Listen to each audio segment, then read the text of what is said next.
सिंध जी सकाफ़त पाकिस्तान जी शाहूकार सकाफ़त है ऐं रिली सिंध जी सकाफ़त जो अहम हिस्सो है। रिली पंहिंजी नोयत जो एक मुनफरिद हथ जो हुनर है जेका सिंध जी सकाफ़त वांगुरु इंतहाई रंगीन ऐं पुरकशिश है। सिंध जूं औरतूं रिलीअ जी कटाई में महारत रखनि थियूं। हो अखियुनि जो नूर निचोए रंग बरंगी कपड़नि खे जोड़े रिली तैयार कनि थियूं। सिंध हुकूमत जे सकाफ़त खाते रिली जी 3 ॾींहनि जी नुमाइश कोठाई। नुमाइश में सिंध जी औरतुनि पंहिंजे फ़न जा नमूना पेश कया। सॼे सूबे मां पोरियत औरतुनि इन नुमाइश में पंहिंजे ठाहियल रलियनि सां हिसो वरितो। नुमाइश में सिंध जे नाले वारनि साज़िंदनि पिणु पंहिंजे फ़न जो मुज़ाहिरो कयो।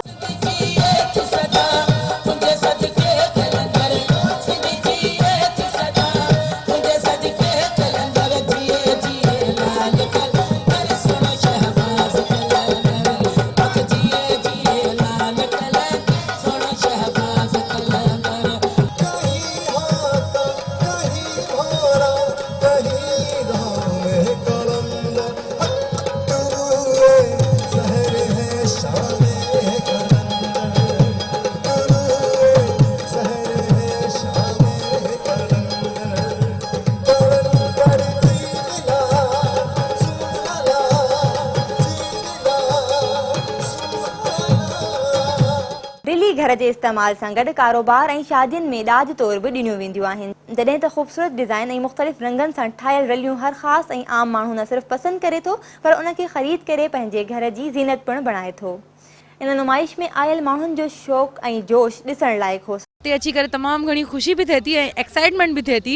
इहो ॾिसी करे त सिंध में जेको सदियुनि पुराणो जेको रिवाज़ आहे, रस्मूं आहिनि या जेका सकाफ़त आहे उहा अॼु बि ॾींहों ॾींहुं उहा वधंदी वञे थी, घटिजण जे बजाए। जीअं असां महसूसु कंदा आहियूं त मॉडर्न ज़माने में अची करे असां पंहिंजी सकाफ़तुनि खे विसारे वेठा आहियूं, पर हिते अची पूरे फेस्टिवल में गॾोगॾु असांजो बि स्टॉल हिते लॻल आहे। काफ़ी जेको मवादु आहे उहो हिते बि आयल आहे। ॾिसी करे महसूसु थिए थो पियो ऐं लॻे बि थो त सिंध में जेके बहिराड़नि में औरतूं वेठल आहिनि घरनि में लिखियलु, जिन खे असां चऊं बि त उहे अॼु बि हथ जे हुनर में पंहिंजी महारत खे बरक़रार रखंदियूं अचनि थियूं ऐं नसल दर नसल उहे ट्रांसफ़र बि कनि थियूं त जीअं असांजी जेका सिंध जी सकाफ़त आहे उहा ख़त्म न थिए बल्कि ॾींहों ॾींहुं उजागर थिए। अच्छा फेस्टिवल है और सिंध गवर्नमेंट को हम इसके लिए बहुत शुक्रगुजार हैं कि इन्होंने इस तरीके के फेस्टिवल और होने चाहिए ताकि इससे मुख्तलिफ कम्युनिटीज़ जो कराची में रहने वाले मुख्तलिफ लोग हैं, मुख्तलिफ कम्युनिटीज़ से ताल्लुक़ रखते हैं, वो आएँ आपस में एक दूसरे के साथ मिलजुल के रहें और देखें कि किसका मुख्तलिफ कल्चर्स में कितनी वैरायटी है। और सिंधी कल्चर तो मुझे हमेशा से बहुत ही फैसिनेट करता है। इसकी रली है और इसकी अजरक का जो है ट्रेडिशन है और जिनकी पोइट्री वगैरह है वो सब बहुत ज़्यादा फैसिनेटिंग है और मैं तो बहुत इंजॉय कर रही हूँ यहाँ के। थर जी रलियूं हिकिड़ी सिटी सी आहे, फिगर आहे, थर जी रली जेको हूंदी आहे, गूदड़ी हूंदी आहे, सामियन जी रली हूंदी आहे, जोगियन जी रली हूंदी आहे, उहा असां वटि आहिनि रलियूं। जीअं त हैदराबाद जी आहे, जामचोरे जी आहे, असां हर क़िस्म जी आहे, असां राजस्थान जी भी आहे। बहुत मेहनत है इसके अंदर, इस काम के अंदर। अगर सही तरीके से प्रमोट किया जाए इन लोगों को तो मेरे ख्याल से काफ़ी इनको फ़ायदा हो। हुरमुचे ते भरियल, टुक ते भरियल, टुकरियुनि सां ठहियल ऐं भर्त ते भरियल तमामु हसीन रलियूं ॾिसण में आयूं ऐं असांजी सिंधी सकाफ़त सां असांजी सुञाण जीअं अजरक, टोपी, कुहाड़ो इहे असांजी सकाफ़त जो हिकिड़ो हिसो आहिनि, तीअं ई रली बि जेकी आहे न असांजी सकाफ़त जो हिकिड़ो हिसो आहे। सिंध खे रलीअ खां अलॻि नथो करे छॾे। सिंध रली आहे, रली सिंध आहे। रिली त असांजो शान बि आहे सिंधियुनि जो। तव्हां रिली जो कमु, रिली जा रंग ॾिसो। मां चाहींदसि सिंध हुकूमत इनखे अञा उजागर करे ऐं इन पोरियत औरतुनि जे हुनर खे वर्ल्ड लेवल ताईं वठी वञनि। सिंध में रिली समेत सिंधी टोपी, अजरक, शालूं, गज, बांधणा तैयार कया वेंदा आहिनि जंहिं ते औरतूं तमामु घणी महिनत कनि थियूं।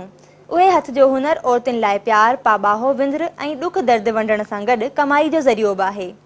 इन मौक़े ते रिलियूं विकिरो कंदड़ औरतुनि जो चवणु हो त कुझु न कुझु हुनर असांजो मथे हले, जेको असीं जेको वेठा आहियूं असांजो उते कमु हले ई कोन थो।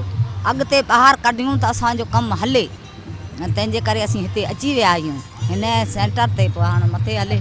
असांखे माना 2 खां 3 महीना लॻंदा आहिनि रली खे तैयार कंदे, पर रली जी जेका आहे हींअर वैल्यू सफ़ा करती आहे। पर हीउ जेको सिंध फेस्टिवल प्रोग्राम थियो आहे इन में हीउ जेको नऊं जेको जनम थियो आहे ऐं हीअ रिवायत जेका हलंदी रही त असांजी टोपी अजरक वांगुरु हिन जो हिकिड़ो नऊं मतिलबु वरी दौरु अची वेंदो।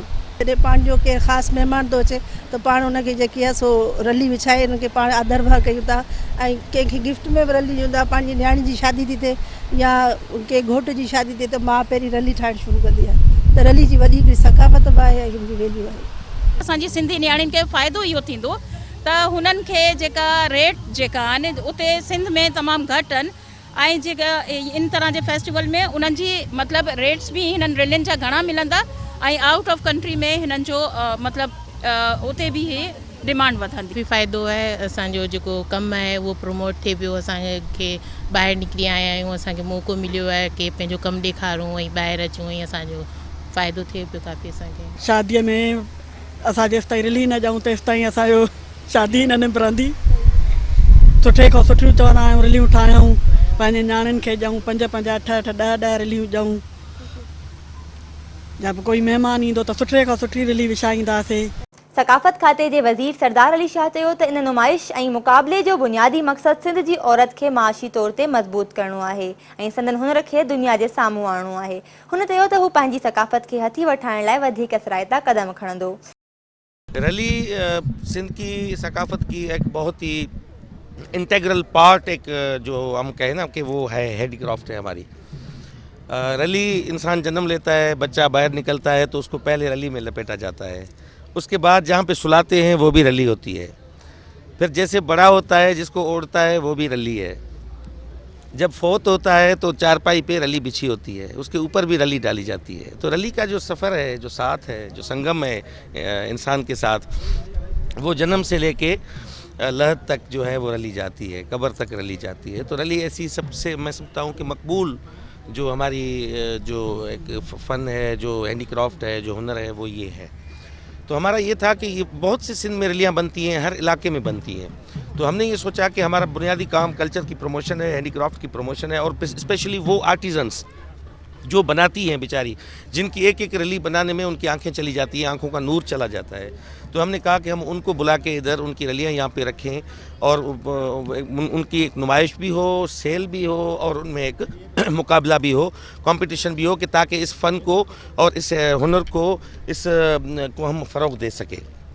तो ये डेफिनेटली पहली है, आखिरी नहीं है यकीनन, इसका हमने बुनियाद रखा है। और नेक्स्ट में हम जाएंगे सिंध की, मैं समझता हूँ कि सबसे ज़्यादा हाथ के काम वाले जो जिससे सुई धागे का जो काम है, उसमें सबसे ज़्यादा जो सेलेबल आइटम्स हैं वो एक रली है, दूसरी सिंधी टोपी है, क्योंकि अजरक मुझे पहनी हुई है, अजरक प्रिंट है, इस पर कोई सुई का और धागे का काम नहीं है, और वो काम है जिसमें हमारी बुनियादी तौर पे औरतें इन्वॉल्व होती हैं। रली तो हमारे मर्द बनाते हैं, अभी तो अपने अजरक बनाते हैं, मगर रली और टोपी जो है, जितना भी भर्त का काम है, एम्ब्रॉयडरी का काम है, वो औरतें करती हैं, और उनको हमारी माओं को, बहनों को इनकरेज करना है। और इसलिए हमने ये एग्जीबिशन रखी, और नेक्स्ट में हम सिंधी टोपी की भी एग्जीबिशन रखेंगे यहाँ पे, कि सिंध के मुख्तलिफ इलाकों में सिंधी टोपी बनती है।